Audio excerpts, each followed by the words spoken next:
Innal hamdalillah nahmaduhu wa nasta'inuhu wa nastaghfiruh wa na'udzu billahi min shururi anfusina wa min sayyiati a'malina may yahdihillahu fala mudhillalah wa may yudlil fala hadiyalah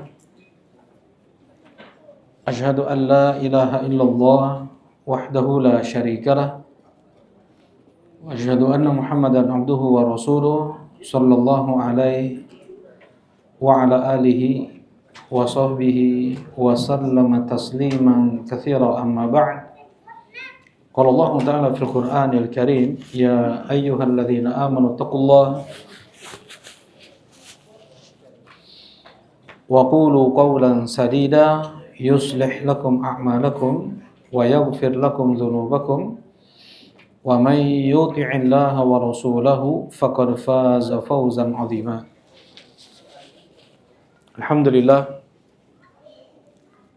Alhamdulillah kita bersyukur dengan memuji Allah Subhanahu wa taala yang mutlak karena limpahan nikmat, rahmat dan ihsan-Nya di malam ini melimpah ruah karunia, anugerah dan nikmatnya kepada kita dengan dimudahkannya kita untuk menyambung ibadah setelah ibadah. Mudah-mudahan amal ibadah kita diterima oleh Allah Subhanahu wa taala dan mudah-mudahan menjadi sebab dipermudahnya hisab kita, dipermudahnya setiap langkah kaki kita menuju surga Allah Subhanahu wa taala. Allahumma amin. Nah, insyaallah kita akan membahas satu ar-risalah namanya. Ya, kitab kecil. Nah, jadi setelah pekan kemarin kita membahas tentang bab as-sihr dalam kitab tauhid, ada baiknya kita baca kitab kecil yang ditulis oleh Syekh Abdul Razzaq Al-Abbad Al-Badr hafizahullahu ta'ala wa ra'ahu min kulli su'in wa makruh, yang beliau beri judul dengan Asyratu Asbabin lil Wiqayah minas Sihri wal Ain, 10 sebab untuk terjaga dari sihir dan mata jahat. 10 sebab agar terjaga dari sihir dan mata jahat. Nah, yang beliau sebutkan di awal bagian dari kitab kecil ini adalah 10 sebab yang disebutkan oleh Al-Imam Ibnu Qayyim rahimahullahu ta'ala dalam kitab tafsir beliau Bada'i' Al-Fawaid. Di tafsir surat Al-Falaq beliau sebutkan 10 poin ini nanti dan diringkas oleh Syekh Abdul Razzaq. Ya, kemudian baru beliau menyebutkan 10 sebab yang bisa kita tempuh untuk menjaga diri dari sihir dan mata jahat manusia. Nah, alhamdulillah, sebagaimana yang kita tahu bahwasanya kehidupan adalah ujian. Tidak akan seseorang lepas dari ujian selama dia hidup di dunia ini. Ada yang sekarang ini masih merasakan ujian tersebut, ada yang baru selesai dan akan bertemu dengan ujian yang berikutnya. Alladzi khalaqal mauta wal hayata liyabluwakum ayyukum ahsanu amala. Dia Allah yang menciptakan kehidupan dan kematian untuk menguji kalian. Menguji kalian. Siapa di antara kalian yang baik amalannya. Dan ujian bukan hanya yang itu bentuknya keburukan saja.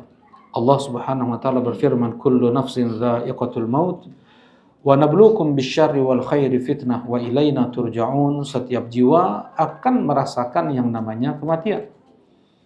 Dan kami uji kalian dengan keburukan dan kebaikan. Nah, kami uji kalian dengan keburukan. Keburukan bisa sakit, bisa hilang orang yang kita cintai, ya, atau harta, nah, atau aman.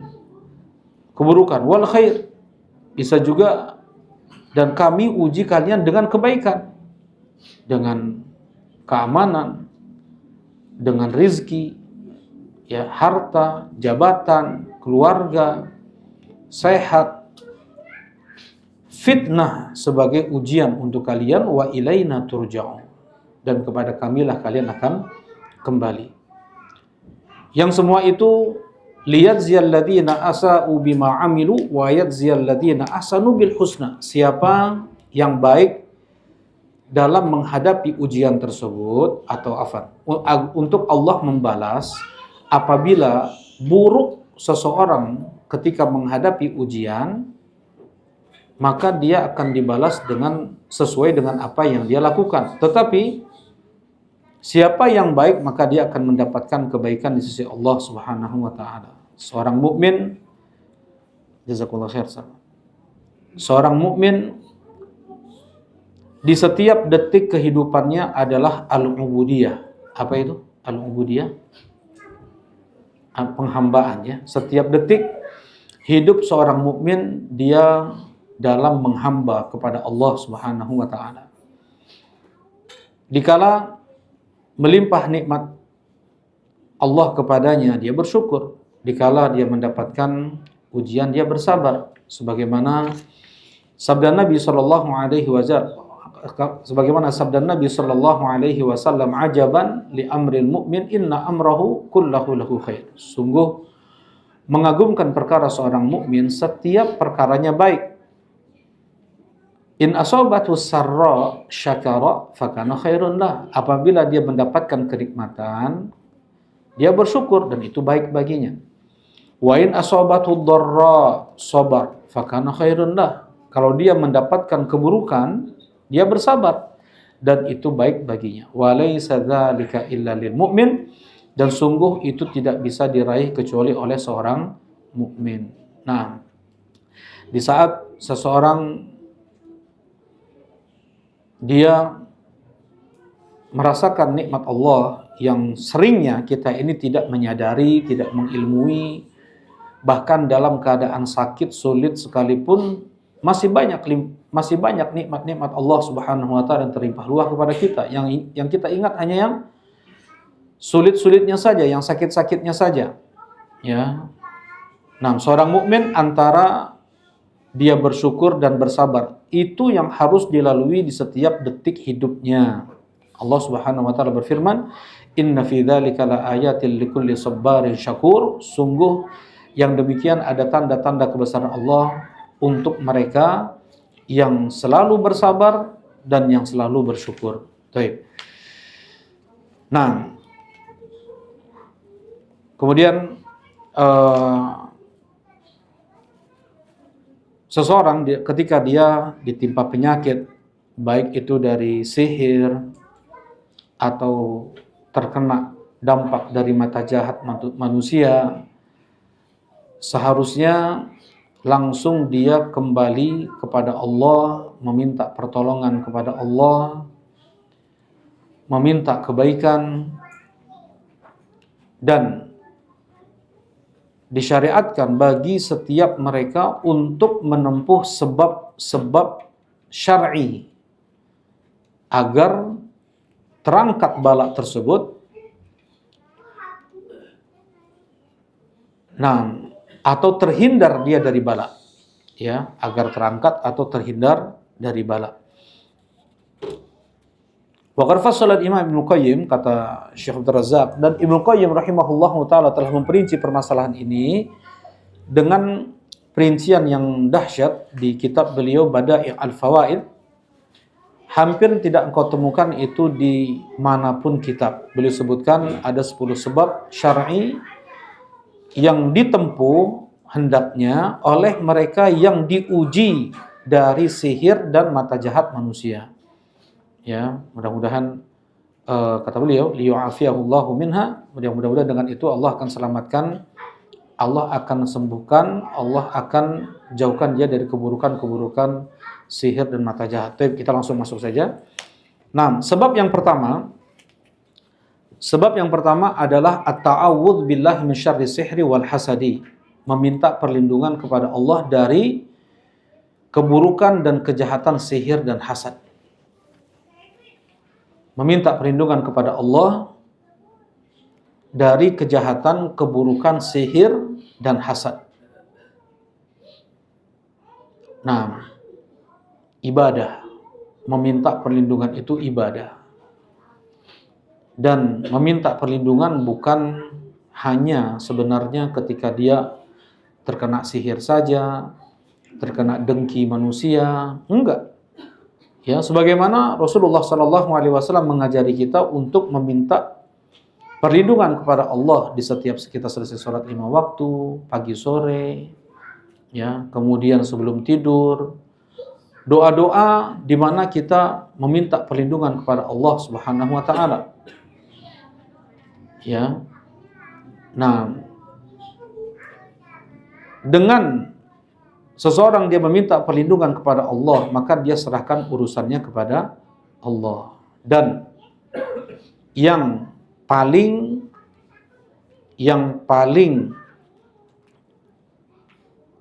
atau doa yang paling mujarab, ya, yang paling itu bahasa Arab, mujarab itu bahasa Arab, mujarab teruji, yang paling teruji. Bahasa Arab arti mujarab adalah teruji. Jarroba artinya coba, mujarab sudah dicoba, itu teruji. Nah, adalah dengan dia membaca 2 surat terakhir dalam Al-Quran, yaitu surat Al-Falaq dan surat An-Nas. Ya. Surat Al-Falaq dan surat An-Nas. Di surat Al-Falaq ada kandungan minta perlindungan kepada Allah dari sihir. Di surat Al-Falaq ada kandungan meminta perlindungan kepada Allah dari kejahatan orang yang dengki. Nah, bedanya apa? Surat Al-Falaq dengan surat An-Nas dari sisi meminta perlindungan pernah disampaikan dulu. Al-Falaq, An-Nas yang dari dalam. Surat Al-Falaq adalah kita meminta perlindungan kepada Allah dari kejahatan yang itu di luar tubuh kita. Di luar tubuh kita. Nah, kejahatan-kejahatan yang itu di luar tubuh kita. Nah, apapun kejahatan dari manusianya, jinnya, binatangnya, bakterinya, virusnya, dari kejahatan malam, dari kejahatan penyihir, dari kejahatan orang yang dengki. Sedangkan surat An-Nas kita meminta perlindungan kepada Allah dari kejahatan yang ada di dalam tubuh kita. Ada 2. Apa itu? An-nafs wa syaitan, ya. Kejahatan jiwa dan kejahatan syaitan. Kejahatan jiwa dan kejahatan syaitan. Nah, min syarril waswasil khannas alladzi yuwaswisu fi sudurin nas minal jinnati wan nas. Nah, dan banyak perintah dari Allah Subhanahu wa taala di dalam Al-Qur'an untuk kita banyak-banyak minta perlindungan kepada Allah.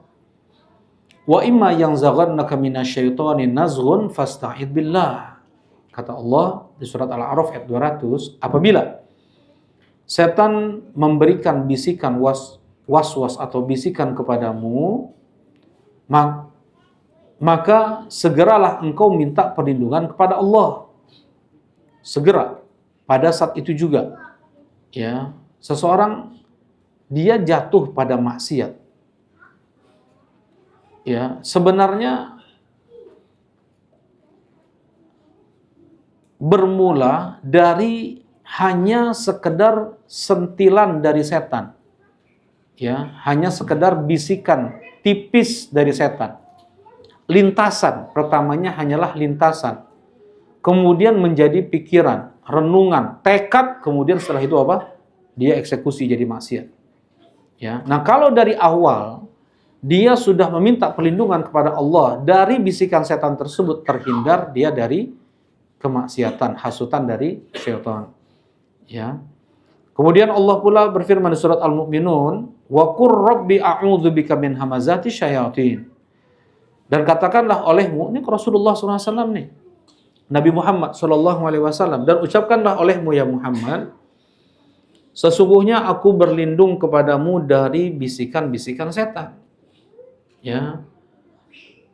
Nah, jadi mereka ini atau iblis ini, setan ini, apa bedanya iblis, setan sama jin? Ya, kalau iblis bagian dari makhluk yang bernama jin. Jin adalah makhluk yang Allah ciptakan dari api. Wal jan khalaqnahu min naris samu. Dan jin kami ciptakan dari api yang menyala. Ya, kata Allah, jin Allah ciptakan dari api. Sedangkan asyaitan adalah sifat jahat dari jin, juga sifat jahat dari manusia. Ya. Nah, syayatinal insi wal jin di surat Al-An'am Allah sebutkan setan, jin dan manusia yuhi ba'duhum ba'dan, mereka saling membisikkan satu sama lain. Ya, Allah menetapkan ada setan dari kalangan jin, ada setan dari kalangan manusia. Bahkan Syekh Shalih Fauzan dalam kitabnya pula mengatakan, binatang andaikan mempunyai tabiat jahat pun maka dia setan. Ya. Sedangkan iblis adalah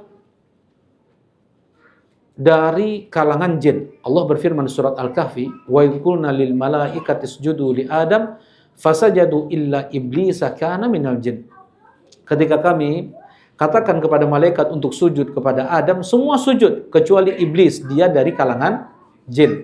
Ya, jadi iblis dari kalangan jin. Dan satu-satunya jin yang Allah berikan umur yang sangat panjang sampai hari kiamat nanti.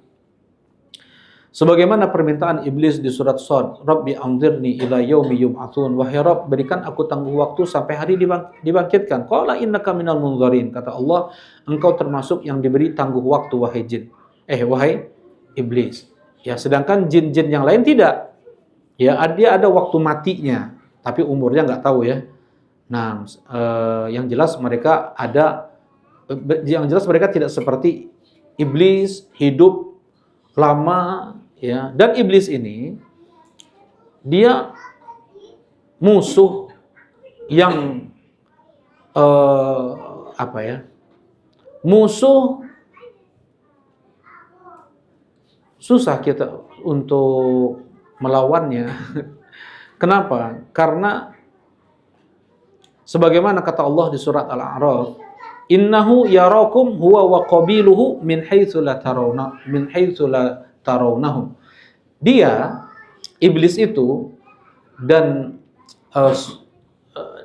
klannya, ya, wa qabiluhu, dan kabilahnya dan klannya melihat kalian di alam di mana kalian tidak bisa melihat mereka. Ya, nih nggak bisa gelut kita dengan iblis ya, dengan syaitan ya. Kemudian juga bukan juga dia ini jauh dari kita, bahkan ada di dalam tubuh kita. Inna syaitana yajri min ibni Adam majrad dam.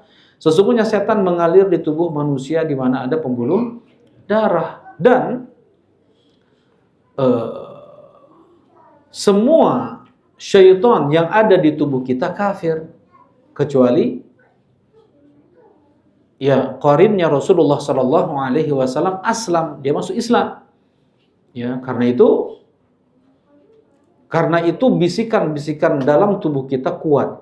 Kemudian pula iblis dengan ribuan tahun dia hidup, dia tahu nih kalau penuntut ilmu dia dibisikkan dari sisi ini kalahnya biasanya.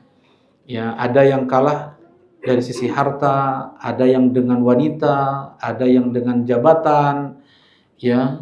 Nah, ada yang dengan popularitas, ya, dengan pujian, sanjungan. Baik. Dan makar tipu daya iblis itu terorganisir enggak asal-asalan, bukan kampungan. Bagaimana iblis membuat kerajaannya di mana? Di atas laut. Membuat kerajaannya di atas laut. Dan setiap sore harus ada laporan dari para setan-setan di seluruh penjuru negeri. Lapor ke iblis, maziltu bi fulan hatta annahu yashrabul khamr. Ya iblis, aku terus membersamai si fulan sampai aku berhasil menghasut dia minum khamr. Ma fa'alta syai'an. Kau tidak lakukan apa-apa. Sebentar lagi dia tobat. Maziltu bi fulan hatta annahu kadza an hatta annahu kadza. Ma fa'alta syai'an. Kau tidak melakukan sesuatu. Sebentar lagi dia tobat. Sampai nanti dijatuhkan, ya, dijatuhkan. Yang tidak membuat bangga iblis dijatuhkan. Yang sesuai dengan keinginan iblis diangkat-angkat, dipuji-puji, disanjung-sanjung.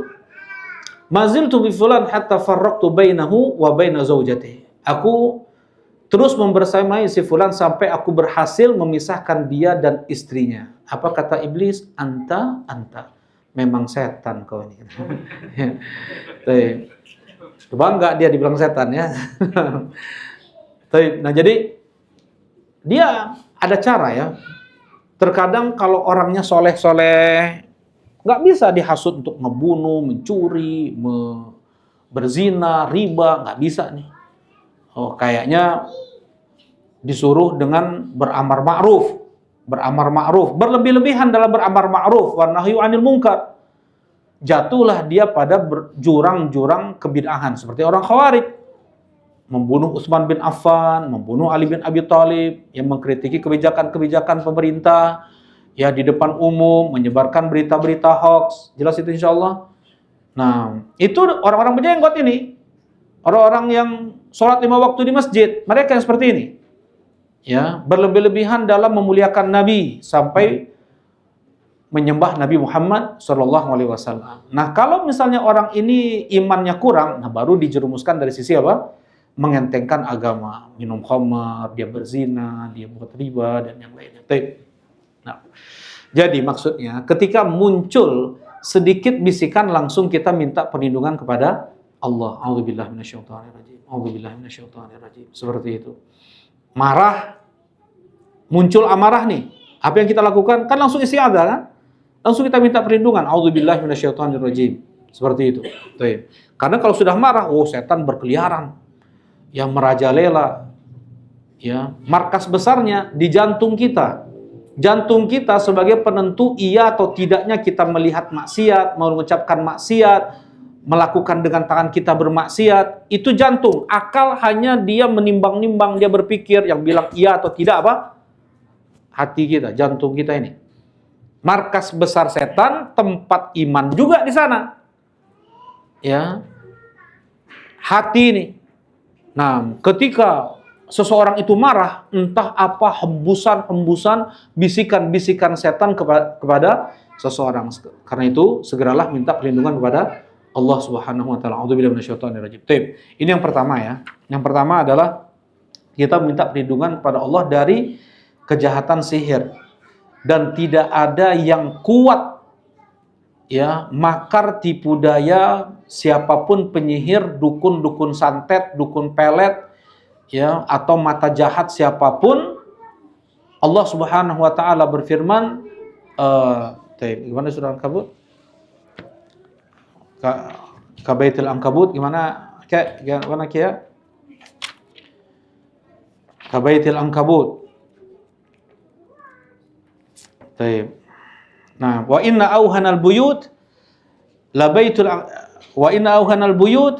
ankabuti law kanu ya'lamun. Permisalan, ya, tipu daya siapapun, penyihir-penyihir tadi, dukun-dukun tadi, itu tidaklah lebih dari sarang laba-laba. Ya, dan selemah-lemah sarang adalah sarang laba-laba. Jadi tidak ada artinya sebenarnya sihir itu, ya. Kalau kita menganggap sihir itu kuat, menguat dia. Tapi kalau kita yakin bahwasanya itu adalah tipu daya setan, itu tipu daya dukun-dukun, ya, Dan Allah mengatakan semua tipu daya itu bagaikan sarang laba-laba. Dan tidak ada yang lebih rapuh dari semua sarang lebih daripada sarang laba-laba. Karena itu kita meminta perlindungan kepada Allah Subhanahu wa taala yang Maha Kuat, ya, yang Maha Agung. Mudah bagi Allah untuk menghancurkan sihir tanpa harus seseorang melepaskan buhulnya, tanpa harus seseorang membakar buhulnya. Bisa Allah menyembuhkan orang yang terkena penyakit sihir. Ya, sebagaimana siapa? Kemarin siapa? Nabi Muhammad sallallahu alaihi wasallam. Ya, ketika turun 2 surat ini 11 ayat, ada 11 buhul tuh. Di boneka dari lilin yang dibuat oleh Labid ibn A'sam, ya, ada 11 buhul, tetap tidak dibongkar terlebih dahulu, ya, sudah sembuh Rasulullah sallallahu alaihi wasallam dengan turunnya 2 surat ini. Baik. Seberapa kita yakin Allah Subhanahu wa taala bisa melindungi kita, sekuat itulah kita terhindar dari makar-makar iblis, makar penyihir, mata jahat manusia. Tahu ya, mata jahat manusia tahu ya? Nah, kalau di Indonesia kan ini nggak lazim ya, nggak lumrah kita dengar. Tapi kalau di Arab sana, ya, pun di Eropa, orang-orang kampungnya mereka sangat percaya betul mereka sangat kuat betul dengan mata jahat ini. Ya, mobil baru, ya, jangan kulkas, TV yang baru, handphone baru itu bisa kontan rusak itu. Hanya dengan dilihat oleh mata jahat, ya, orang yang punya biasanya dengki, hasad, ya, bercampur dengan setan, dengan mata jahatnya bisa merusak benda yang dia lihat. Orang yang baru ini sedang merias pengantin ini, langsung seperti terbakar kulit pengantin itu. Langsung berkudis, coba kemana? Ya, dengan mata jahat manusia. Baik. Bisa jadi juga yang kedua karena sebab kagum. Ketika seseorang kagum harus dia ucapkan apa? Masya Allah. Ya, kadang dia nggak sengaja, dia kagum melihat, oh si fulan, Masya Allah, dia luar biasa hafalannya, dia luar biasa apanya. Kemudian karena kekaguman itu dia lupa mengucapkan Masya Allah, memadaratkan, matanya itu bisa memadaratkan orang tersebut. Ya, baik. Yang pertama. Yang kedua langsung. Sebab yang kedua yang bisa kita tempuh untuk terhindar dari sihir dan mata jahat manusia adalah taqwallah.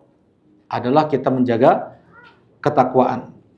Dan ini sebenarnya wasiat Allah agar kita bisa baik hidup di dunia dan di akhirat. Menjaga ketakwaan. Walaqad wasaina alladziina utul kitaba min qablikum wa iyyakum an ittaqullah, dan kami telah wasiatkan kepada ahlul kitab sebelum kalian. Kami telah wasiatkan pula kepada kalian agar kalian bertakwa kepada Allah. Nah, terlebih lagi apa sih takwa itu? Takwa adalah menjalankan perintah Allah dan menjauhi larangan Allah. Terlebih lagi ketika dia sedang tertimpa penyakit atau musibah, sihir, atau kesulitan. Di tengah dia tertimpa sakit seperti itu, dia harus lebihkan tingkat ketakwaannya kepada Allah. Perintah Allah kerjakan, larangan Allah tinggalkan. Ya, suatu hal yang sangat-sangat sangat membinasakan ketika seseorang dia dalam keadaan kesulitan, dia dalam keadaan sakit, justru dia bermaksiat. Ini justru akan menambah apa? Akan menambah buruk musibah yang menimpanya, entah kesulitan masalah yang dihadapi atau penyakit yang dia derita, ya, karena dia tidak bertakwa kepada Allah Subhanahu wa taala. Tadi takwa apa?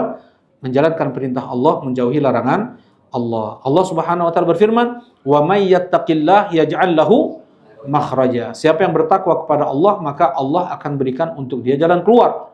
Ya, "Wa may yattaqillah yaj'al lahu min amrihi yusra." Dan siapa yang bertakwa kepada Allah akan Allah berikan setiap urusannya mudah. Fa amma man a'ta wattaqa wa saddaqa bil husna fasanuyassiruhu lil yusra. Siapa yang dia berbagi dan bertakwa dan membenarkan janji-janji Allah, maka kami akan mudahkan urusannya. Ya, banyak sekali ayat yang datang tentang ini. takwa, maka pasti akan baik. Apa kata Allah? Wal aqibatu lil muttaqin. Hasil akhir yang baik itu hanya untuk orang yang bertakwa. Kemudian Allah, nah ini penting. Surat Ali Imran ayat 120, Allah Subhanahu wa taala berfirman, "Wa in tasbiru wa tattaqu la yadurrukum kaiduhum syai'an." Ini dihafal ya kalau bisa, surah Ali Imran ayat 120. Ini dijadikan prinsip, dijadikan manhaj, dijadikan prinsip ya, kapanpun dimanapun. Wa in tasbiru wa tattaqu la yadurrukum kaiduhum syai'a. Andaikan kalian bersabar, andaikan kalian bertakwa, maka tidak akan memadaratkan kalian apapun tipu daya mereka. Ya, apapun tipu daya mereka. Ini nanti ada kaitannya dengan poin yang keberapa? Kita kena musibah itu karena dosa kita itu. Nah, jadi yang kedua adalah jaga ketakwaan kepada Allah agar seseorang terhindar dari sihir, agar seseorang bisa sembuh dari sihir. Ya. Ihfadillah yahfadka. Jagalah olehmu Allah, maka Allah akan menjagamu. Bagaimana cara kita menjaga Allah? Bagaimana kita menjaga Allah, Kang Wahyu? Nah, maksudnya adalah menjaga syariat Allah, menjaga syariat Allah, menjaga perintah-perintah Allah untuk kita kerjakan, menjaga larangan-larangan Allah untuk kita tinggalkan. Maka Allah akan menjaga kita. Ya, baik. Kemudian sebab yang ketiga adalah as-sabr ala aduwihi, sabar dari musuh. Sabar dari musuh. Kalau mungkin ada orang yang kita curigai, ya, kita curigai kenapa? Karena dia memang dari dulu hasad nih, dengki terus sama kita nih. Orang tersebut bikin masalah terus, nuduh, ya, buat masalah, ya. Apa yang harus kita lakukan? Fayambaghi liman ibtuliya bi syai'in min as-sihri aw al-'ain ay yasbir 'ala 'aduwwihi alladhi hasadahu aw tasabbaba lahu bi sihr alla yuqatilahu aw yashkuwa ila an-nas fama nusira insanu ala hasidihi wa 'aduwwihi bi sabr 'alaihi wa bidzalika yarju baghyu hadzal 'adu 'alaihi. Hendaknya bagi yang diuji terkena sihir atau mata jahat manusia, dia bersabar dari musuhnya yang mendengkinya. Musuh yang mendengkinya, betul ya kalimatnya? Musuh yang mendengkinya atau yang dia menjadi sebab terjadinya sihir kepada dia. Allah yuqatilahu, jangan dia lawan, jangan dia lawan. Jangan dia sebut-sebut ke orang-orang, ya. Tidak ada yang bisa menjadi sebab turun pertolongan Allah, ya, kepada seseorang. Tidak ada sebab turun pertolongan Allah kepada seseorang lebih untuk melawan musuh, untuk melawan orang yang mendengkinya, ya, lebih daripada dia bersabar dari musuhnya. Ya, jadi maksudnya sebab untuk kita bisa mendapatkan pertolongan Allah melawan musuh itu dengan apa? Dengan bersabar. Dengan bersabar. Apabila demikian, maka segala macam bentuk tipu daya, makar yang dibuat oleh musuh tersebut akan kembali kepada dirinya. Allah Subhanahu wa taala berfirman di surat Fatir ayat 43, "Wala yahiqu makrus sayyi wala yahiqul makrus sayyi illa bi ahli." Dan tidaklah kembali makar yang buruk itu kecuali kepada si pembuatnya. Ya, baik. Allah bisa mengembalikan sihir itu kembali. Allah bisa membalikan sihir itu kembali kepada dukunnya atau orang yang minta sihir itu dilakukan. Nah, alam semesta ini di bawah kendali Allah Subhanahu wa taala. Ya. Baik. Seperti siapa? Bal'am ibn Ba'ura. Bal'am ibn Ba'ura. Baik. Bal'am ibn Ba'ura, pernah dengar Bal'am ibn Ba'ura? Ya, ini disebutkan di tafsir Ibnu Katsir di surat Al-A'raf, ya. Bagaimana Bal'am ibn Ba'ura ini asalnya orang soleh, doanya selalu dikabulkan oleh Allah karena dia tahu nama Allah yang agung. Setiap dia berdoa selalu dikabulkan oleh Allah. Nah, ada orang kampungnya yang benci dengan Nabi Musa. Dia mengancam Bal'am, wahai Bal'am, doakan keburukan untuk Musa. Ya, kata Bal'am, nggak mungkin, mana mungkin aku doakan keburukan untuk Musa. Musa Nabi Allah, utusan Allah. Kata orang kampungnya ini, andaikan engkau tidak mendoakan keburukan untuk Musa, kami akan usir engkau. Dan kami akan lakukan seperti ini kepadamu. Jadi ada dapat ancaman. Ya, tertekan, nggak kuat dia ancaman dari kaumnya ini, akhirnya dia berdoa di hadapan kaumnya. Dia mendoakan keburukan ketika mau menyebut Nabi Musa, berubah lidahnya, ya, menyebut diri dia dan apa? Kaumnya justru. Allah putar lidahnya. Kemudian setelah itu terjulur lidahnya keluar seperti seekor anjing. Ya, itu yang Allah sebut di surat Al-A'raf, ya, bagaimana orang tersebut akhirnya terjulur lidahnya seperti seekor anjing. Baik.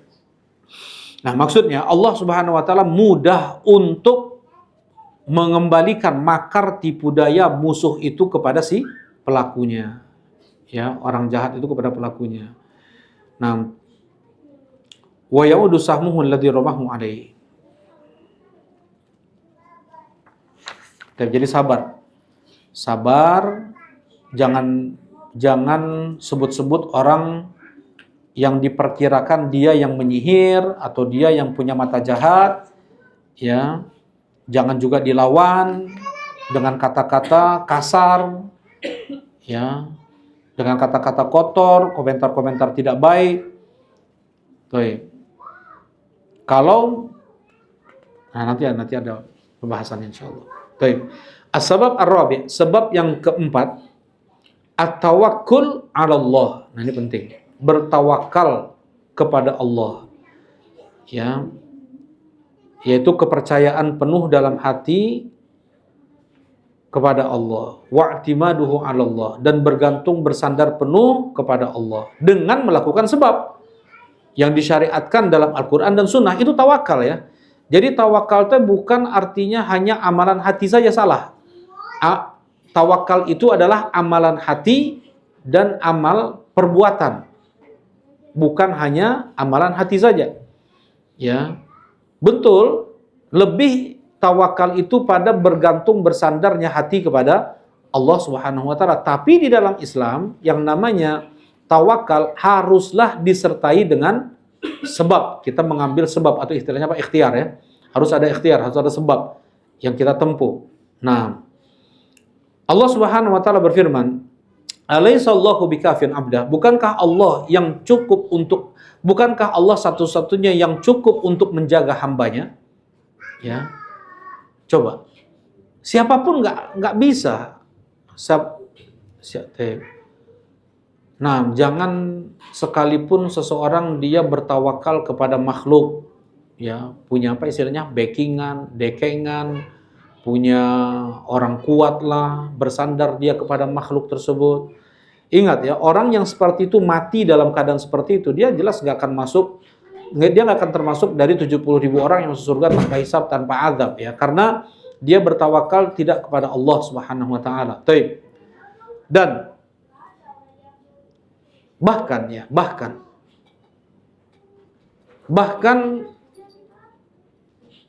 Nabi Muhammad Shallallahu Alaihi Wasallam saja tidak bisa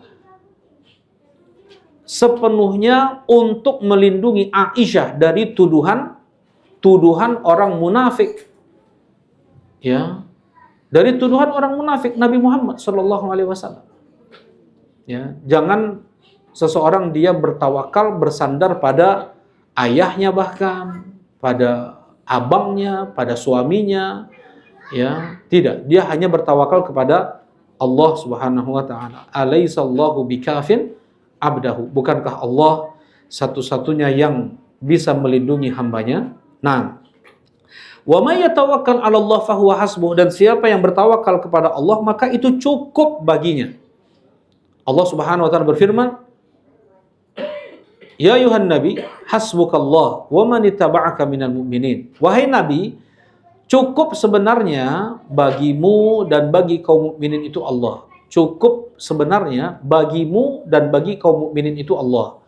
Maksudnya cukup Allah bagimu yang melindungimu, cukup juga Allah bagi kaum mukminin untuk melindungi mereka. Nah, baik. Kemudian disebutkan di sini oleh Ibnu Qayyim rahimahullahu taala bagaimana tawakalnya para nabi ya. Contohnya adalah Nabi Musa alaihi salatu wassalam dicontohkan di sini. Ketika Firaun dan bala tentaranya mengejar Nabi Musa dan Bani Israel. Nabi Musa dan Bani Israel tidak bisa melanjutkan perjalanan karena laut di depan mereka, di belakang mereka Firaun dengan bala tentaranya. Falamma tara al-jam'an, ketika dua kelompok saling melihat. Jadi Bani Israel sudah melihat Firaun dan tentaranya. Firaun sudah melihat Musa dan Bani Israel. Apa kata sebagian Bani Israel kepada Nabi Musa? Inna lamudrakun. Kita bakal ketangkap, mati kita dibunuh oleh mereka, disiksa kita oleh mereka wahai Musa. Apa kata Nabi Musa? Langsung menanggapi ucapan tersebut, kalla inna ma'iya rabbi sayahdin. Tidak mungkin. Sesungguhnya Allah bersamaku. Dia akan memberi petunjuk kepadaku. Kemudian Allah mengatakan, idrib bi'asokal bahr fanfalaqa fakana kullu firqin kattawdil azim. Pukulkan dengan tongkatmu itu ke laut wahai Musa. Kemudian terbelahlah lautan tersebut, setiap lorongnya kattawdil azim. Jadi terbelah menjadi berapa pintu? Menjadi berapa lorong? Menjadi 12 lorong ya. 12 lorong. Jadi Bani Israel itu ada berapa kabilah? Ada 12 kabilah. Anak Nabi Yakub itu ada 12. Laki-laki semua ya, ada 12. Nah, semua Bani Israel kembali ke 12 anak Nabi Yakub ini. Nah, masing-masing lorong itu satu kabilah. Kabilah itu harus di lorong itu. Kattawdil azim. Apa maknanya kattawdil azim? Seperti dinding dinding menjulang setinggi gunung. Ya, dinding. Jadi air itu menjadi dinding. Dindingnya itu setinggi gunung. Ya. Dan tanahnya itu yabas. Tanahnya itu kering. Wa asri bi ibadi lailan innakum mutaba'un wa turkil bahra rahwan.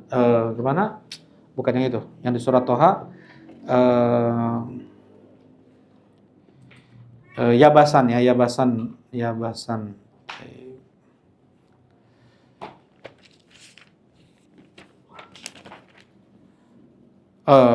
Ya, walau kata wahina Musa nasir bi ibadi fadrillahum tariqan fil bahri yabasan la takhafu daraka wa la takhsha. Kata Allah Subhanahu wa taala, kami telah wahyukan kepada Musa untuk kalian berjalan di awal malam hari, bawa hamba-hambaku dan fadrib lahum tariqan fil bahri yabasa. Jadi tanah laut itu enggak ada lembab-lembabnya, kering. Dengan itu mereka mudah untuk jalan tuh. Nah, jadi seperti itulah pertolongan Allah Subhanahu wa taala ketika sudah masuk Isya ya. Nah, dikit-dikit ya. Ketika mereka sudah melintasi Laut Merah, kemudian Firaun dan bala tentaranya berada di Laut Merah tersebut, Allah hantamkan dinding-dinding yang tinggi menjulang setinggi gunung tersebut langsung kepada mereka. Gimana tuh?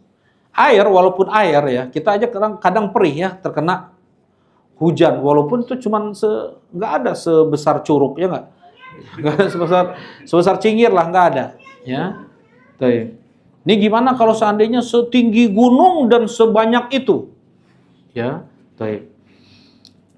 Dan ingat, ketika seseorang dia sudah mengikuti aturan Allah, perintah Allah dikerjakan, larangan Allah ditinggalkan, maka akan mudah dia untuk berhusnudzon kepada Allah. Apapun kesulitan yang dia hadapi. Tapi kalau dia melanggar perintah Allah tidak dia kerjakan, maksiat justru itu yang dikerjakannya, ya, maka dia susah untuk berhusnudzon kepada Allah itu ketika dia menghadapi kesulitan. Apapun kesulitan yang dia hadapi setelah dia bertakwa kepada Allah, pasti ada kebaikan besar di balik itu. Ya, baik, alhamdulillah, insyaallah kita lanjutkan pada Isya. Alhamdulillah sallallahu alaihi wasallam. Assalamualaikum warahmatullahi wabarakatuh. Bismillahirrahmanirrahim. Assalamualaikum warahmatullahi wabarakatuh. Alhamdulillah wassalatu wassalamu ala Rasulillah amma ba'd. Nah, kita melanjutkan kajian kitab 10 sebab untuk menjaga diri dari sihir dan mata jahat manusia yang disebutkan oleh Ibnu Qayyim rahimahullahu taala. Yang pertama apa? Meminta perlindungan kepada Allah dari kejahatan, sihir dan dengki dan hasad. Kemudian yang kedua, menjaga ketakwaan kepada Allah. Sebab yang ketiga, sabar dari musuh.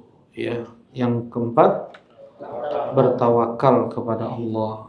Nah, justru ketika seseorang dia bersandar kepada makhluk dari penyakit yang dia derita, maka akan semakin memperburuknya, akan memperparah sakitnya, dan Allah tidak akan memberikan pertolongan kepadanya. Ketika seorang hamba dia bertawakal kepada Allah Subhanahu wa taala, maka itu cukup baginya. Sebagaimana pula datang Rasulullah sallallahu alaihi wasallam, beliau bersabda, "Wa'lam annal ummata law ijtama'at ala ay yanfa'uka bi syai' lam yanfa'uka illa bi syai'in qad katabahu Allahu laka." Andaikan seluruh umat berkumpul untuk memberikan manfaat kepadamu, mereka tidak akan bisa memberikan manfaat kepadamu kecuali sesuatu yang telah Allah tulis untukmu. Andaikan mereka berkumpul semuanya untuk memadaratkanmu, memberikan mara bahaya kepadamu, apapun, mereka tidak akan bisa memberikan madarat, mara bahaya apapun kepadamu kecuali yang telah Allah tulis untukmu. Nah, berarti bertawakal penuh kepada Allah Subhanahu wa taala. Yang kelima, sebab yang kelima adalah faraghul qalbi minal insyighal biman asobah. Ya, mengosongkan hati dari kesibukan memikirkan orang yang menyihirnya atau orang yang mendengkinya. Mengosongkan hati dari sibuk memikirkan orang yang hasad kepadanya, yang menyihirnya. Nah, jadi jangan memikirkan orang yang menjadi sebab sampainya sihir tersebut kepada dia. Ya, fakatsiru minan nasi yazdad ta'abuhu wa tatadha'af illatuhu bisababin syighali dhihnihi wa qalbihi biman hasadah. Kebanyakan orang itu bertambah parah, ya, bertambah letih, bertambah parah sakitnya karena pikirannya disibukkan, hatinya disibukkan dengan orang yang mendengkinya, dengan orang yang menyihirnya, atau yang sampainya mata jahat kepada dia. Nah, maka kekhawatiran, kegelisahan, pikiran-pikiran yang demikian membuat sakitnya bertambah parah. Nah, dan apabila hati seseorang kosong dari mereka, ya, maka dia akan mendapatkan ketenangan dalam hatinya dan mudah untuk membentengi diri dari kejahatan mereka.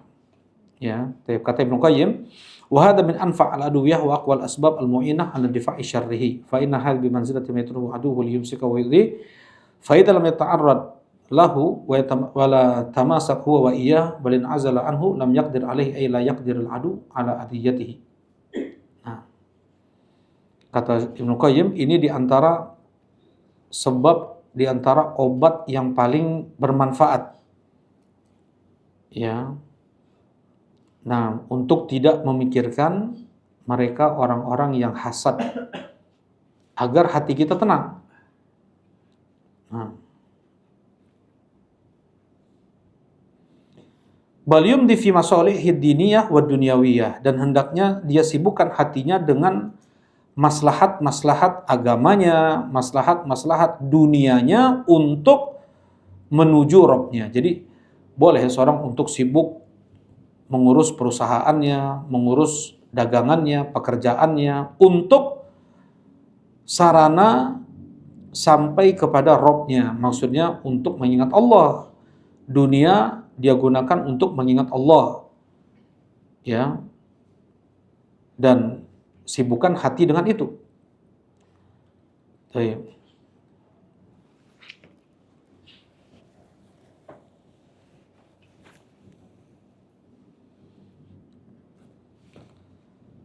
Ya, kemudian di sini disebutkan juga walakin idza aradta anhu wa taghafalta an syata'imihi, apabila engkau berpaling dari orang-orang yang seperti itu dan engkau lupakan mereka itu dan lupakan komentar-komentar mereka, celaan-celaan mereka, cacian mereka, fa innaka saturihu balaka wa qalbaka, maka akan ya betul. Maka akan rehat, akan tenang pikiranmu, akan tenang hatimu. Wa taslam minasyarr, yang dengan itu engkau akan selamat dari kejahatan. Wa yadhallu huwa fi ghairihi wa ismihi, dan dia akan berada terus pada amarahnya, pada dosa yang dia lakukan. Wa kam min unasin tadha'af fihimul amrad wal asqam, berapa banyak orang parah penyakit yang mereka derita karena sebab sibuk memikirkan orang-orang yang mendengkinya, ya, orang-orang yang menyihirnya. Dan fatwa Syekh Muqbil, fatwa Syekh bin Baz dan para ulama yang lain sudah sampaikan juga kan pada pertemuan lalu, pada Senin lalu, kalau ada rasa-rasa dalam hati bisikan, oh ini kayaknya sihir nih, oh ini kayaknya mata jahat si fulan nih. Yang pertama kali dia lakukan apa? Al-i'rad anhu, yaitu berpaling, jangan memikirkannya.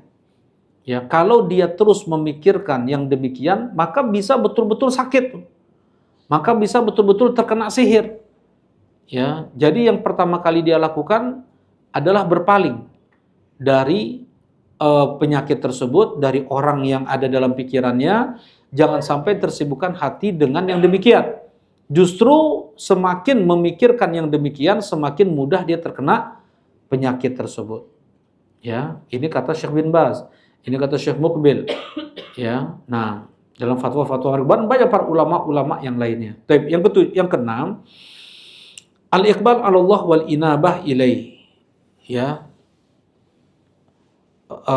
hadapkan hati sepenuhnya kepada Allah, mengikhlaskan setiap amal ibadah untuk Allah, dan ini diantara sebab utama untuk menghilangkan penyakit dan mendapatkan keselamatan.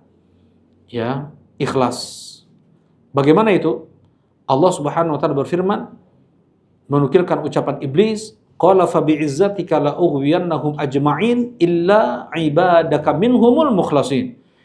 Demi izahmu ya Allah, kata iblisnya, aku akan sesatkan seluruh anak Adam kecuali hamba-hambamu yang engkau beri keikhlasan.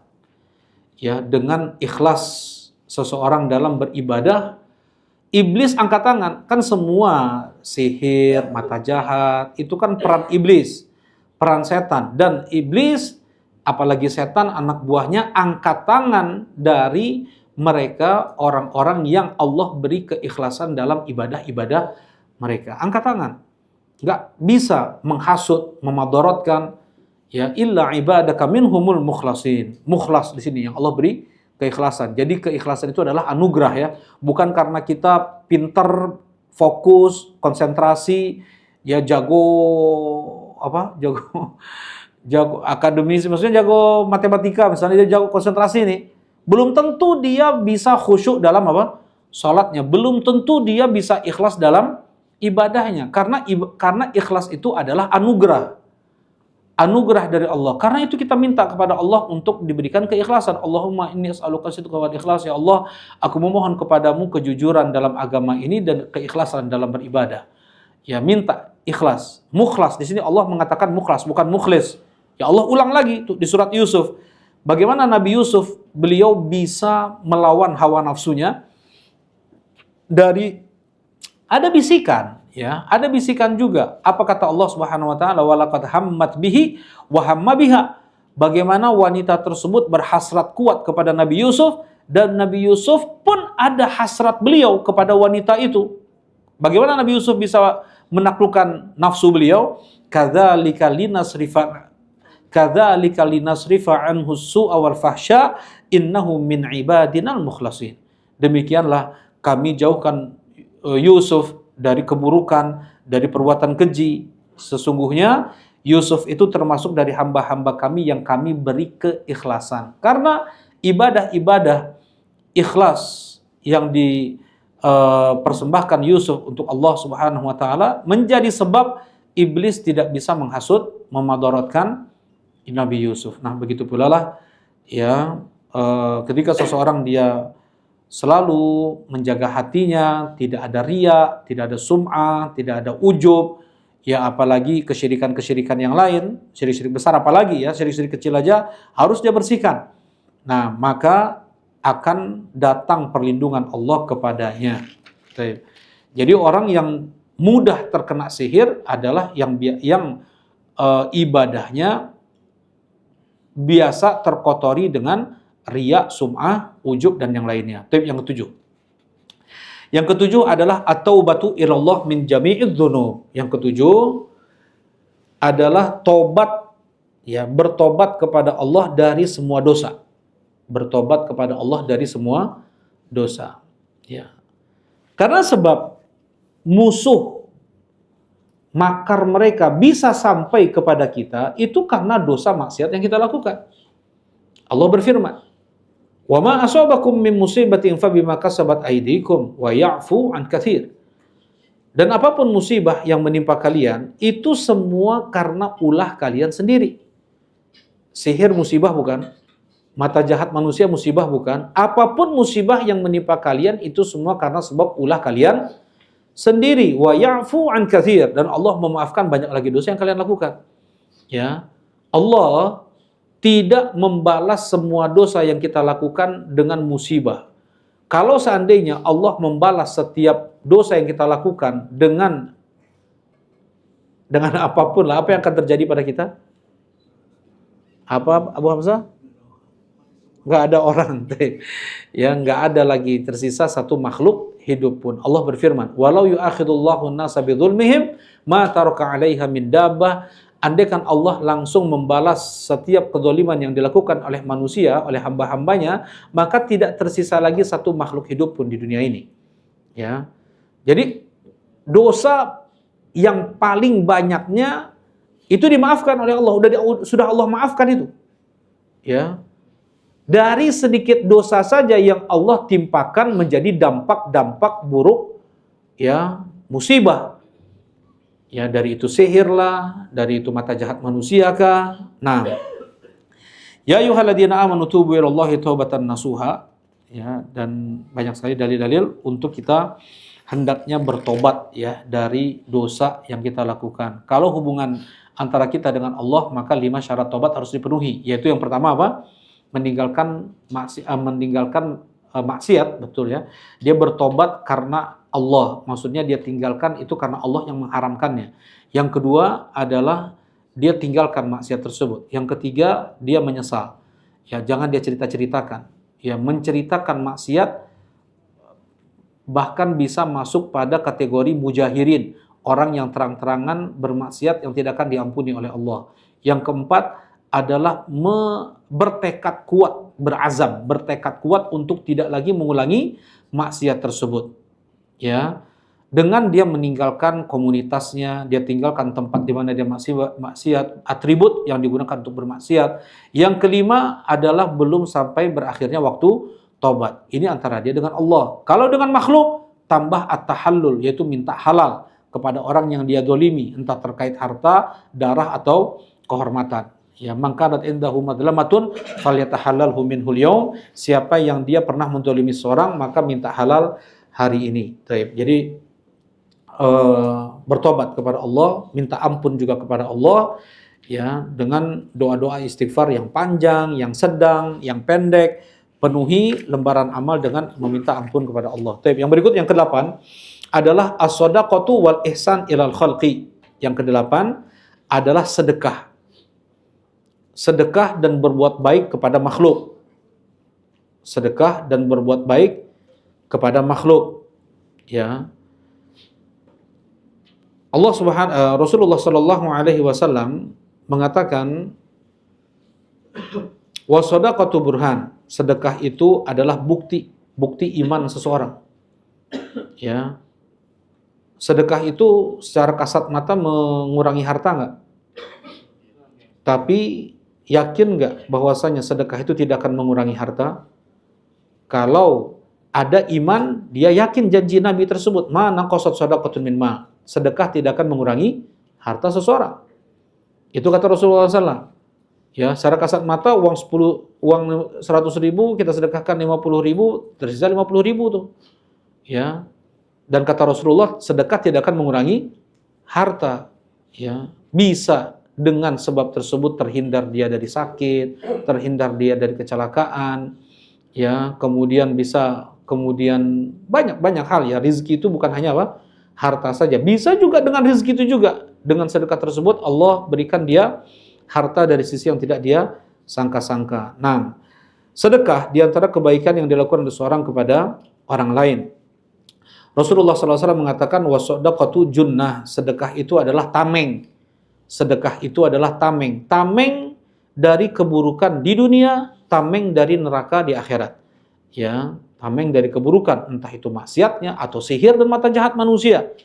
Ya, Allah tidak akan memberikan keburukan kepada orang yang berbuat ihsan, ya, orang yang berbuat baik. Nah, dikatakan sedekah itu hafil, sedekah itu penjaga, pengawal seseorang. Nggak akan seseorang dia mendapatkan keburukan apabila banyak sedekah, apabila banyak berbuat ihsan kepada orang lain. Ya, baik. Kemudian ini masih ucap dari Ibnu Qayyim, ya. Kita belum baca dari Syekh Abdul Razak ini. Ini yang beliau tulis juga Syekh Abdul Razak. Baik. Yang ke-9, nah ini yang paling berat nih. Yang ke-9 ini yang paling berat kalau menurut Ana ya. Ya, Ana tadi dengar juga syarah ini dari Syekh Abdul Razak. Ya, beliau bilang, wah ini dahsyat ini. Apa yang beliau katakan di sini? Yang ke-9, al-ihsan ilal baghi al-mu'dhi wal mu'dhi. Berbuat baik kepada musuh yang mendengki, yang menjahati kita, ya. Justru dibalas keburukan mereka, tuduhan, fitnah, kejahatan, keburukan mereka dengan kebaikan. Wah, ini gimana nih? Ya kan? Berat nggak? Ya, berat. Apa kata Syekh di sini? Wa hadza maqamun 'azimun qalilun may yaqwa 'alaihi. Ini tingkatan yang tinggi dan sedikit orang yang mampu untuk melakukan itu. Ya, wa dzalika bi an tuhsin ila man adzaka wa bagha 'alaik. Engkau berbuat baik kepada yang mengganggumu, yang menyakitimu. Ya. Semakin bertambah, kata beliau ya, semakin bertambah gangguannya kepadamu, harusnya semakin pula engkau berbuat baik kepada dia. Taib, itu terbiasaan ilaih wa nasihalahu. Taib. Artinya bukan dibiarkan ya orang yang berbuat jahat sama kita. Kita semaksimal mungkin, jelas bersabar itu hukumnya wajib. Sebisa mungkin kita untuk memaafkannya, untuk menasehatinya itu penting. Bukan artinya dibiarkan. Kalau dia nggak tahu atau dia khilaf, perlu kita ingatkan. Menuduh orang itu nggak baik, ya, apalagi berbuat hal yang lebih daripada itu hal yang ya yang rendah, itu yang tidak baik. Ya, intinya perlu diingatkan, bukan dibiarkan, ya, dengan kita memaafkannya. Apa kata Allah Surat Fussilat ayat 34. Ini penting ya. Ayat ini yang dijadikan pegangan oleh Ibnu Qayyim rahimahullahu taala. Surat Fussilat ayat 34. Jadikan ini juga manhaj, prinsip. Wala tasawil hasanatu wala sayyi'ah idfa' billati hiya ahsan fa idzal ladzi bainaka wa bainahu adawah ka'annahu waliyyun hamim. Kata Allah Subhanahu wa taala, tidak sama kebaikan dengan keburukan itu, tetapi balaslah keburukan itu bukan dengan kebaikan. Di sini Allah tidak mengatakan balaslah keburukan itu dengan kebaikan, enggak. Balaslah keburukan itu dengan yang terbaik yang kau bisa berikan untuk dia. Subhanallah. Bukan dengan kebaikan. Ya, dengan yang terbaik yang engkau bisa berikan untuk dia. Sehingga ketika ada antara engkau dengan dia permusuhan, maka dia akan bisa menjadi hamim. Hamim itu waliyun hamim. Wali itu pelindung, penjaga. Hamim itu orang akrab. Ya, jadi ring satu kita tuh. Ya. Dengan berbuat baik kepada orang yang mengganggu kita, menyakiti kita, bisa menjadi sebab dia itu orang yang paling dekat dengan kita. Entah ini benar atau enggak ya. Entah ini benar atau enggak. Bukan ini maksudnya ini, bukan ini ada kisah. Ada itu apa? Entah ini benar atau enggak. Tapi enggak benar itu ya. Maksudnya entah ini benar atau enggak, maksudnya entah ini kayak gini nih. Anda punya kawan.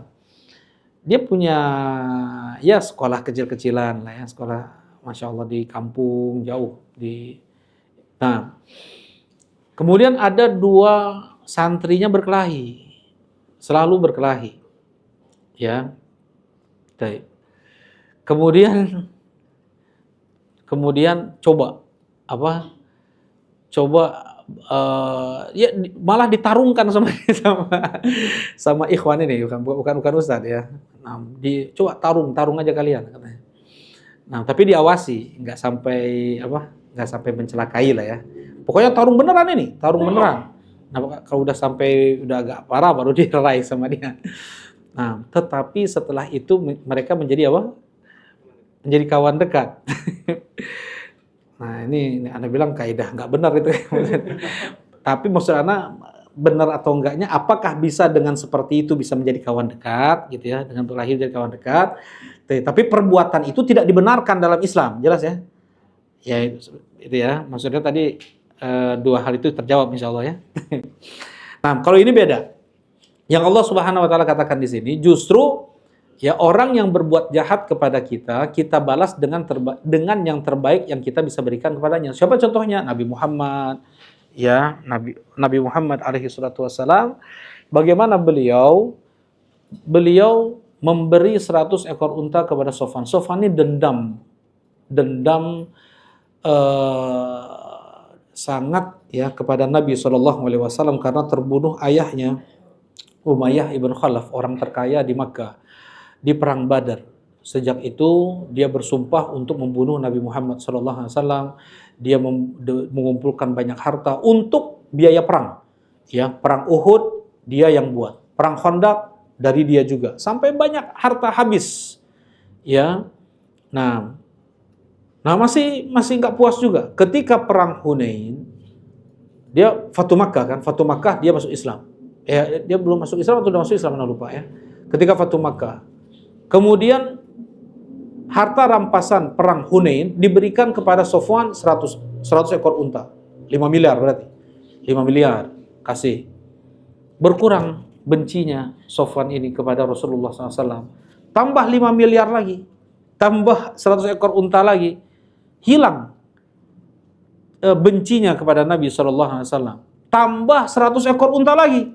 Kemudian semakin dicintai Rasulullah SAW daripada siapapun.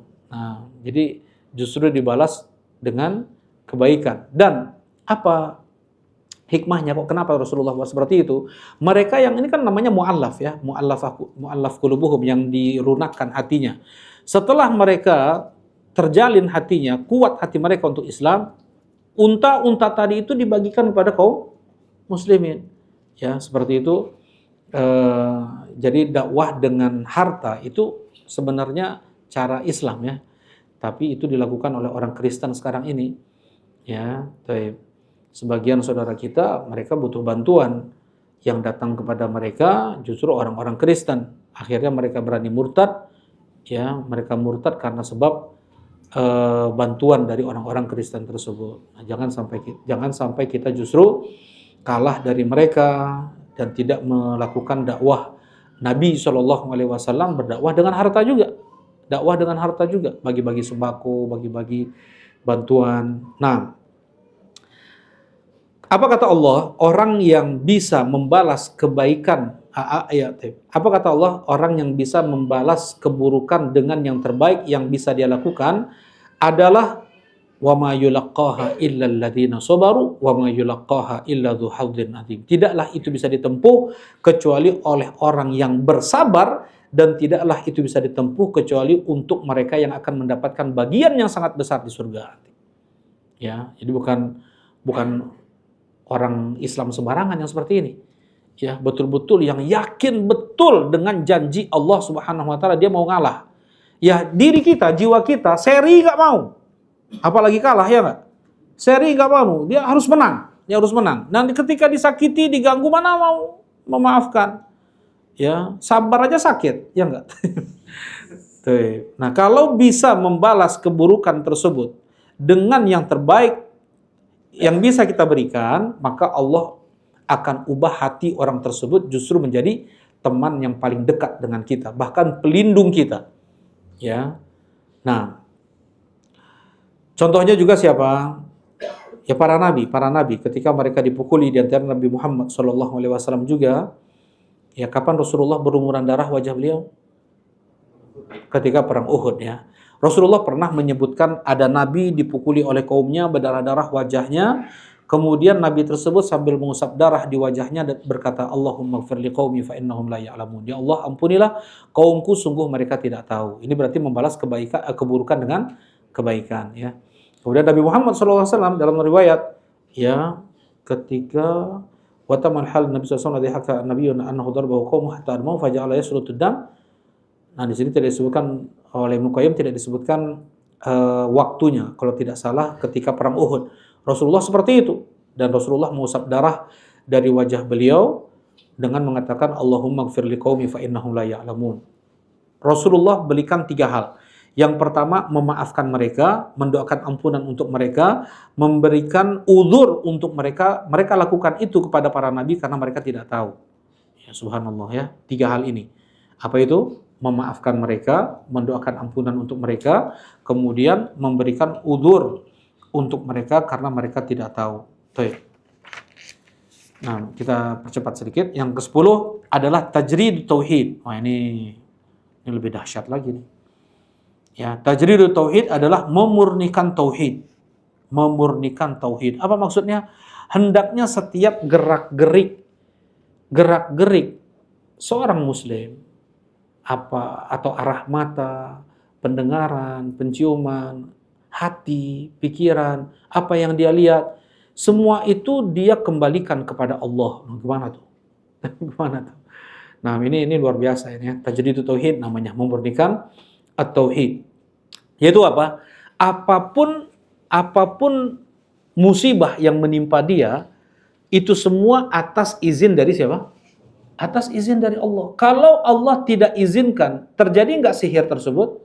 Nggak akan mungkin. Mata jahat manusia, apakah sampai kepada dia? Tidak mungkin. Itulah yang Allah katakan di surat Al-Baqarah. Yufarriquna bainal mar'i wa zawj, gimana?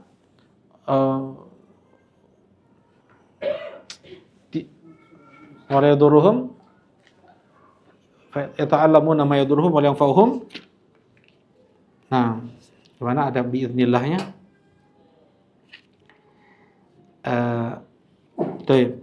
Wa yata'allamuna ma yadurruhum wa la yanfa'uhum wa laqad alimu, bukan sebelumnya. Wa ma hum bidarrina bihi min ahadin illa biiznillah. Dan mereka tidak bisa memadaratkan apapun, ya, kepada siapapun kecuali atas izin dari Allah. Nah, kalau kita kembalikan semua itu kepada Allah, tidaklah saya tertimpa sakit, ya, mungkin disebabkan oleh si fulan. Ini semua karena izin dari Allah. Kalau tidak ada izin dari Allah, tidak akan mungkin sampai sakit tersebut kepada saya. Dan kalau Allah menghendaki itu terjadi pada dirinya, pasti ada kebaikan hikmah di balik musibah tersebut. Jelas itu ya. Nah, jadi dia mengembalikan semua perkaranya kepada Allah Subhanahu wa taala, ya. Nah, untuk dia berobat, dia pun menjadikan itu semua hanyalah sebagai sebab, dan yang menyembuhkan adalah Allah. Tidak dia bergantung kepada yang meruqyah. Kadang sebagian orang minta ruqyah, kan orang kena penyakit sihir biasanya apa? Dia minta ruqyah tuh. Ketika dia sudah minta ruqyah, saya cari orang yang ngeruqyah yang paling jago, yang udah hafid, yang udah sampai ada bilang yang sudah khatam kitabut tauhid. Ada yang sampai bilang kayak gitu, yang sudah khatam kitabut tauhid katanya. Khatam doang nggak diamalkan banyak, ya. Maksudnya apa? Dia berucap seperti itu, ada nggak sedikit banyaknya ketergantungan dia pada juru ruqyah tersebut? Ada kan? Itu yang mengurangi sebab untuk bisa sembuhnya penyakit tersebut. Karena bergantung kepada makhluk. Ya, baik. Jadi harus kembalikan kepada Allah semuanya. Tauhid kita serahkan semuanya kepada Allah Subhanahu wa taala. Baik. Nah, sekarang kita baca yang ditulis oleh Syekh Abdul Razak. Apa saja sebab yang bisa kita lakukan? Yang pertama, minta perlindungan kepada Allah dari syaitan. At-ta'awudz billahi minasyaitan. Minta perlindungan kepada Allah dari syaitan. A'udzubillahi minasyaitonirrajim. Ya. Nah, ini yang pertama. Banyak-banyak meminta perlindungan kepada Allah. Hampir sama dengan yang Ibnu Qayyim. Kemudian yang kedua, membaca doa-doa, ayat-ayat yang itu isinya isti'adzah, meminta perlindungan. Kalau tadi doa, ya. Kalau tadi doa minta perlindungan dari setan. Yang kedua, membaca semua doa, surat yang itu meminta perlindungan kepada Allah Subhanahu wa taala. Apa tadi suratnya? Suratnya Al-Falaq dan An-Nas, ya.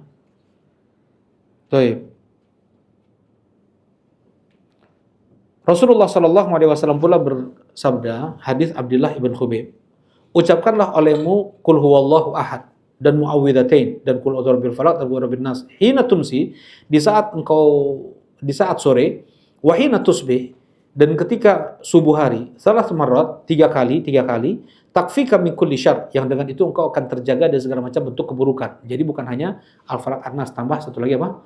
Al-Ikhlas. Kemudian yang berikutnya adalah yang ketiga adalah qira'atu ayatul kursi qabla naum, membaca ayat kursi sebelum tidur.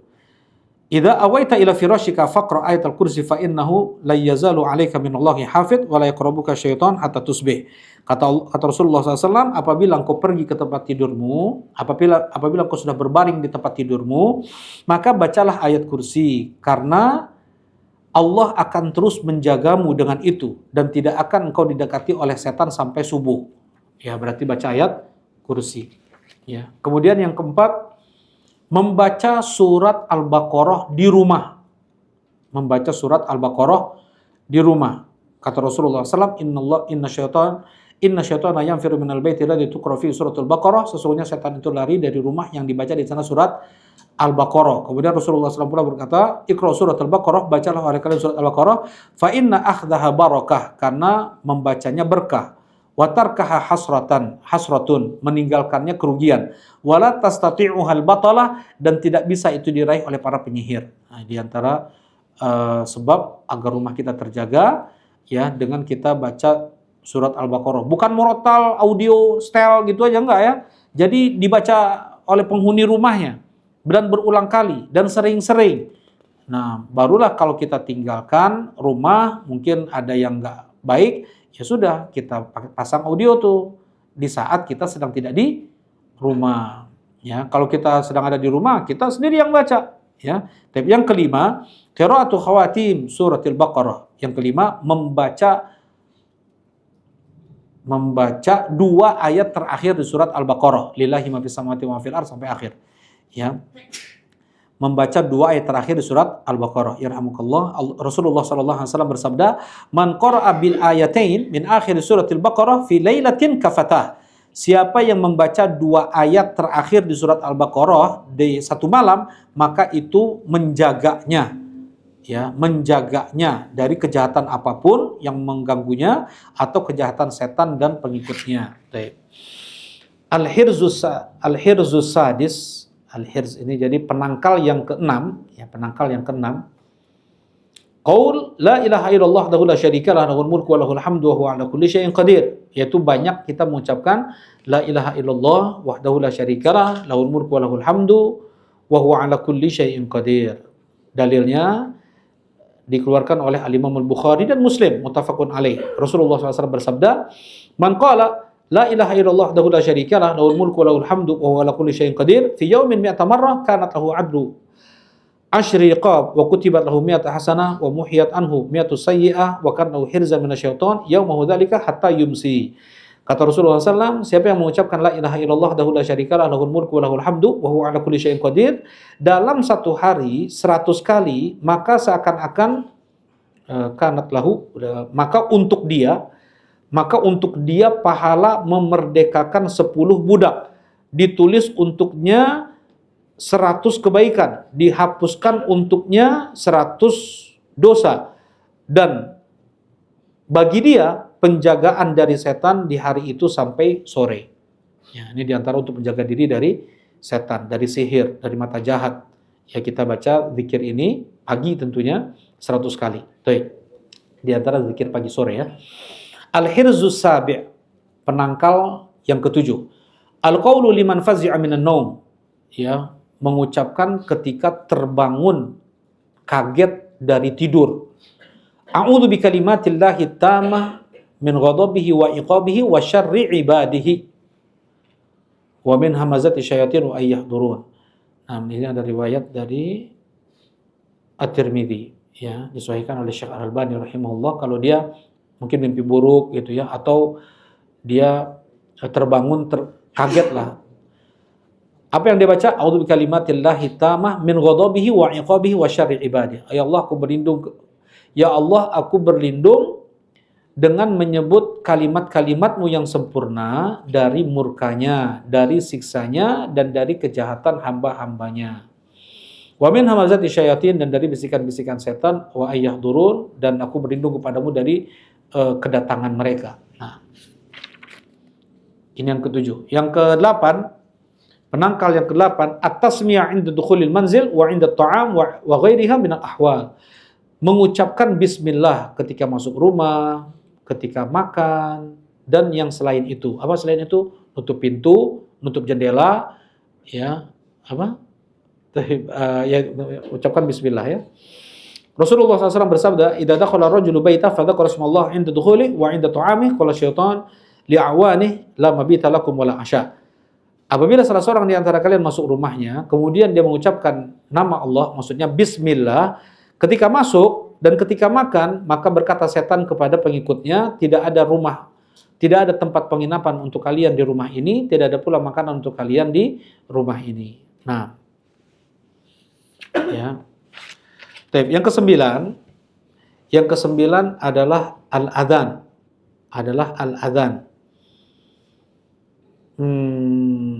Nah, fal adzanu syar'i, adzan yang syar'i termasuk dari penangkal dari untuk mengusir setan, ya. Rasulullah sallallahu alaihi wasallam bersabda, "Idza nudiya lis-salati adbaru syaitanu wa lahu durat." Apabila dikumandangkan adzan, maka setan lari sampai buang angin dan sampai tidak terdengar lagi suara adzan. Nah, apabila berhenti suara adzan, datang lagi. Ini bukan artinya rumahnya diadzanin ya. Allahu a'lam. Ini kalau misalnya rumah atau orang yang sakit dikumandangkan adzan, Allahu a'lam. Ana enggak lihat pendapat itu. Kalau hadis ini jelas untuk adzan sholat, ya. Tidak ada isyarat dari Nabi untuk dikumandangkan adzan pada orang yang sakit. Tetapi betul adzan itu membuat setan lari ya. Baik. Yang ke-10 yang terakhir adalah kathratu dzikrillah. Yang ke-10 adalah memperbanyak zikir. Nah, inna ibadi laisa laka alaihim sultan wa kafa bi rabbika wakila. Nah, ini penting. Ayat surat Al-Isra 65. Ya, dengan seseorang dia selalu menghambakan dirinya kepada Allah. Bagaimana seseorang dikatakan dia hamba Allah kalau selalu yang ada pada benaknya, yang ada pada pikiran dan hatinya adalah Allah. Bagaimana itu? Di antaranya dengan memperbanyak zikir. Ya, seseorang itu dikatakan hamba Allah atau bukan dengan apa yang paling banyak dia pikirkan dalam hatinya. Kalau yang dia pikirkan dalam hatinya adalah Allah, maka dia hamba Allah. Kalau yang dia pikirkan dalam hatinya adalah dunia, ini bukan untuk akhirat ya. Dunia ini memang untuk dia bermegah-megah, dia untuk bermewah-mewah, maka dia adalah hamba dunia. Ya, karena pikiran kita, hati kita ini sejak kita bangun tidur sampai tidur lagi terus akan berpikir. Ya, nggak ada waktu satu detik pun yang apa? Yang apa? Yang luput. Maksudnya nggak berpikir hang gitu. Nggak, ya. Selalu berpikir. Nah, itu kata Ibnu Qayyim rahimahullahu taala. Dan yang menunjukkan seseorang itu adalah hamba Allah dengan dia banyak berzikir. Dengan itu dia hamba Allah. Dan inti dari setiap ibadah semuanya, baik sedekah, berbakti pada orang tua, datang majelis ilmu, apalagi sholat dan yang lainnya adalah zikrullah. Nggak mungkin ada ibadah tanpa zikrullah. Kalau ibadah tanpa zikrullah, tanpa mengingat Allah, itu semua nggak ada artinya. Ya, itu semua zong, semua itu nggak ada pahalanya. Ya, baik. Jadi ketika kita bersedekah ada tiga rukun ibadah ini. Apa? Cinta, harap, dan takut. Kepala burung dan dua sayap burung. Kepala burung dan dua sayap burung. Ketika kita beribadah ada tiga rukun ibadah ini. Yang pertama adalah untuk Allah. Itu cinta kepada Allah. Cinta kepada harap, mengharapkan surga Allah. Takut dari murka dan neraka Allah Subhanahu wa taala. Jadi itu yang kita datangkan dalam hati kita ketika kita menunaikan ibadah apapun itu. Jelas insyaallah? Ya, baik. Nah, jadi banyak berzikir. Banyak subhanallah, alhamdulillah, Allahu akbar, la ilaha illallah. Ya. Kata Rasulullah sallallahu alaihi wasallam, kata Aisyah, karena Rasulullah SAW yadhkurullah fi kulli ahyani, Rasulullah SAW selalu berzikir di setiap waktu beliau. Di setiap waktu beliau. Baik. Nah, kita cukupkan kajian kita di malam ini. Alhamdulillah, sallallahu alaihi wasallam. Assalamualaikum warahmatullahi wabarakatuh.